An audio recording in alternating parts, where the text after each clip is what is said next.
Why should Americans care about the ongoing political turmoil and violence in Pakistan right now? Well, it's the fifth biggest country in the world. It's got nuclear weapons. It was one of the front lines in the so-called war on terror, and it's currently considered by our government to be a major non-NATO ally. And yet ever since Imran Khan, the legendary Pakistani cricketer turned populist politician, was ejected from the Prime Minister's office last year in a very controversial parliamentary vote of no confidence, that country has been in the midst of an historic political and economic crisis. Khan, who remains hugely popular inside of Pakistan, has had more than 100 criminal cases thrown at him, from corruption to terrorism to blasphemy. And there has also been a vicious crackdown against members of his own political party. Khan's violent arrest outside a courthouse in May, later deemed by Pakistan's Supreme Court to be illegal, led to mass protests, to violence and death across the country. According to Human Rights Watch, while some of Khan's supporters did use violence and attacked property and the police, the Pakistani authorities, quote, used excessive force against protesters, restricted access to the internet and to social media, and carried out mass arrests. More than 4,000 people detained, many of them arbitrarily. But what was so stunning about those protests is that they weren't just anti-government, they even challenged the dominance of the once revered, almost untouchable Pakistani army. See, that country of more than 250 million people, which has long aspired to be a functioning democracy, has been ruled, directly or indirectly, by the military for most of its 75 years of independence. Currently, the Pakistani military has banned any mention of Imran Khan's name on air. Prominent journalists have just disappeared. Even Pakistani-American fashion designer Khatija Shah has been detained for taking part in the protests. And Khan himself, who survived an assassination attempt last November, is worried for his own life.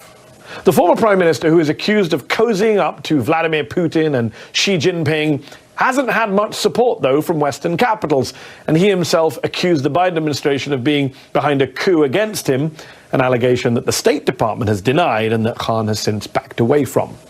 So, what should America be doing here, and what does the future hold for Pakistan and for Imran Khan? Earlier I spoke to the former Prime Minister of Pakistan and chairman of the political party, the PTI. Imran Khan, thank you for coming on the show. You are the former Prime Minister of Pakistan. Explain to our viewers watching in America tonight what you believe is the state of democracy, of freedom, of human rights in Pakistan tonight. How bad is it? Well, Mehdi, for some of us who've seen the evolution of our democracy over the last, especially 20 years, because you saw General Musharraf's martial law, and then in that martial law, we saw what was called the lawyers' movement for the independence of judiciary. And during that time, the media asserted its independence. So we were moving towards a democratic system. Two governments came in, stood for 5 years, and then left elections. Another government took over. So we're moving towards, what we hoped would be genuine democracy, because normally we had a hybrid system. Even when the army was not in power, they really controlled the levers from behind. But what is happening right now is a total dismantling of our democracy. It's not a question of what is happening to my party or to me, or these 170 cases and so on, or whether I'm in jail or these are not one, but two assassination attempts on me. It's what is happening to the future of this country if our democracy is disbanded. Because rule of law, democracy and prosperity go hand in hand. When you do not have rule of law, which is what is happening now, it is might is right, there's an undeclared martial law in Pakistan, then, there's darkness ahead. We are standing on the edge of darkness. So what is your message to the American government tonight, to President Joe Biden? Because on the one hand, you have urged the US to speak out in the name of democracy and human rights against what's happening in Pakistan right now. But you've also accused the US of being behind a, quote, foreign conspiracy, a coup against you. You repeatedly called what happened to you, quote, US-backed regime change. Well, I mean, the facts about what happened, about me receiving a cipher coded message from our ambassador in Washington. This is 6th March 22. which said that the American official, Under Secretary of State, telling our ambassador in an official meeting that unless you get rid of Imran Khan in a vote of no confidence, there'll be consequences. And then the vote of confidence, no confidence, takes place the next day. And within weeks, my government is gone. So I merely stated the facts. And by the way, I put the cipher in front of the cabinet, in front of the National Security Council, and there was an official protest from Pakistan for interfering in our internal affairs. But that's behind me. Look, all I want the US to do is their professed aims of so-called Western values of democracy, rule of law, human rights. They shouldn't worry about what is happening to me. They should worry about 250 million people. The whole democratic structure is being wound up. And we, as I said, we have an undeclared martial law. Surely, this is not what the Western countries should want. I mean, they should just speak out against it.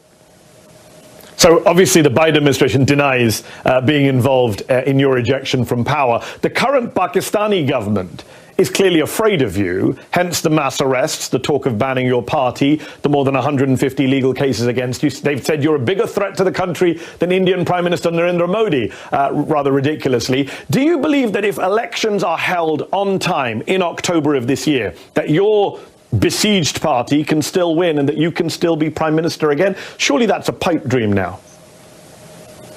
Look, since I've been ousted, out of the 37 by-elections held, 30 have been swept by my party, despite the total support of the establishment to these 12-party coalition. So clearly they are scared. This whole thing, which happened to us after 9th May, when I was abducted from within the High Court, abduction, and the way that they abducted me as if I was some terrorist. So the reaction to that was used as a way of just clamping down, crack down on my party. We equated to what Hitler did after the 1933 burning of the German parliament. He cracked down on the communists and wiped them out. This is what's happening now. How could a few cases of arson be made a reason for 10,000 of our workers in jail? And every day people are being put in. My entire leadership is in jail. The only way the leadership can come out of jail if they renounce being part of my party. So it's never happened in this country before. Women have never been put in jail. The entire media has been muzzled. I mean, the military, which is the real power in Pakistan, is obviously out to get you. It was army rangers who arrested you outside the courthouse, not police. It's military officials who have reportedly told Pakistani journalists not to mention your name on air. Yet your critics would say that you came to power in 2018, everyone knows this, in alliance with that same military, that you for years had close relations with top generals going all the way back to Hamid Gul, the former head of the Pakistani ISI. So the critics would say it's ironic to see you now criticizing the same army and intelligence chiefs who you were once fine with and who helped put you in power in the first place. Firstly, just to correct you, I was abducted by the Rangers from within the court. I was actually sitting in the courtroom. So, just to correct you. And the Supreme Court declared it illegal, and so yes. That's why I was bailed out. Look, in Pakistan, Mehdi, the military has directly or indirectly ruled Pakistan for 70 years.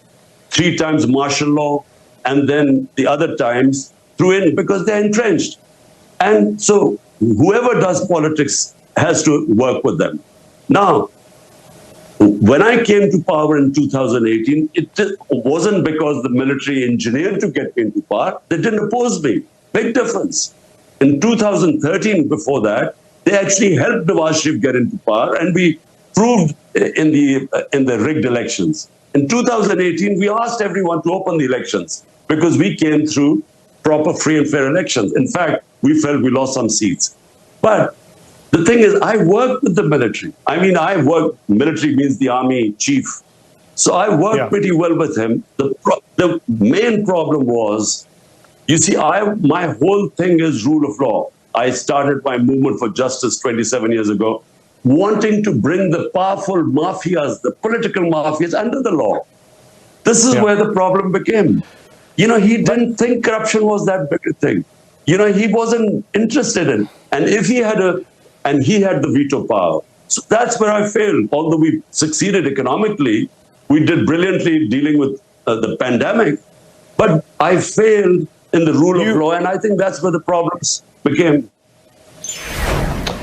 Up next, what about the criticisms of Imran Khan's own time in office? Don't go away. Before the break, I was speaking with former Prime Minister of Pakistan, Imran Khan. We discussed the state of democracy in his country and his message to the American government. But what about the criticisms he's faced from his own time in office? Here's the rest of my interview with him. You have been praised in your handling of the pandemic, and it's interesting to hear you saying you failed in terms of the military.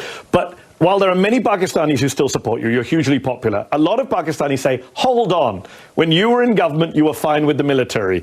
You say none of this stuff has happened before, but you locked up opposition leaders, you locked up journalists, you cracked down on the press, and now you're getting upset that the same is being done to you. Look, the term false equivalence, you cannot compare what was going on in my time to this. In fact, General Musharraf's martial law was more liberal than what is happening right now. I mean, in our time, you can just name me which channel did we close? I mean, which journalists left the country? 4 of our top journalists have left the country. A fifth one wrote a letter to the Supreme Court Chief Justice that his life was in danger. He escaped. He was killed in Kenya.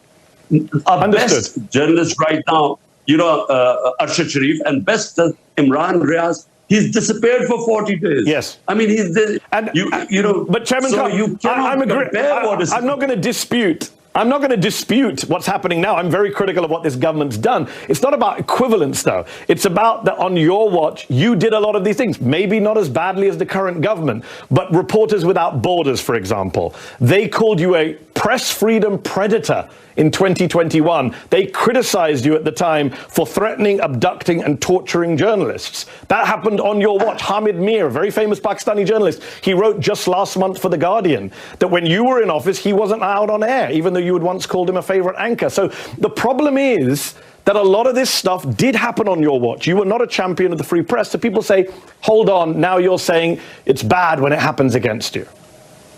Firstly, Mehdi, the only time that I found out about a journalist being picked up and disappeared was a guy called Matiullah Jan. The next day I got him back.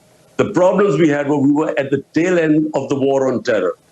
And the establishment was very worried about any criticism about it. So they were responsible for a few guys who were picked up, but this was nothing compared to what's going on. The only thing what we tried to do was there was fake news on social media, and that was causing havoc because they would be slandering people and so on. That's the only thing we tried. But when there was opposition from the media, we didn't even bring those laws in. But again, I mean, there is no comparison what is happening right now. My name cannot be mentioned on media. Hold on. When you were Prime Minister, Nawaz Sharif's name couldn't be mentioned on air either. That's what your critics would say. You did the same thing to Nawaz Sharif. Not at all. No, look, Nawaz Sharif was convicted by the Supreme Court. He then faked these illnesses and somehow managed to bring out these tests which said he was about to die. Then his brother gave an affidavit that he's just going 2 weeks for treatment to come back. A convict. He goes to England and suddenly all illnesses disappear, and then he starts giving lectures to Pakistan. He was a convict. You can't compare what was happening to me. I'm not convicted of anything. But the media couldn't say his name. I'm no fan of Nawaz Sharif. I'm just saying his name couldn't be mentioned on air. We're almost out of time, but I got to ask, do you have any regrets about what you did in office, especially with the military, given what the military is now doing against you? What would you go back and do differently if you could? Last question. Well, just firstly, given what happened after I came into power, I should have actually, with a weak coalition government, I should not have taken power. I should have gone for elections again, because you can't bring reforms and changes, and especially rule of law, if you have a weak government. And if I have to do it again, look, this hybrid system cannot work. If you are an elected prime minister, you must have the authority to implement your reforms. It cannot work that you have the responsibility because you're elected, but the authority is shared and the army chief has a veto power. This sort of system is doomed to failure. And Pakistan, what it faces right now, huge economic problems, the worst economic situation in our country. Unless we fix the governance system through rule of law, I'm afraid, the country is on the edge of darkness. There's no doubt there is a massive political and economic crisis in Pakistan right now. We appreciate you taking time out to speak to us, and I do hope you stay safe. Imran Khan, former Prime Minister of Pakistan, thank you.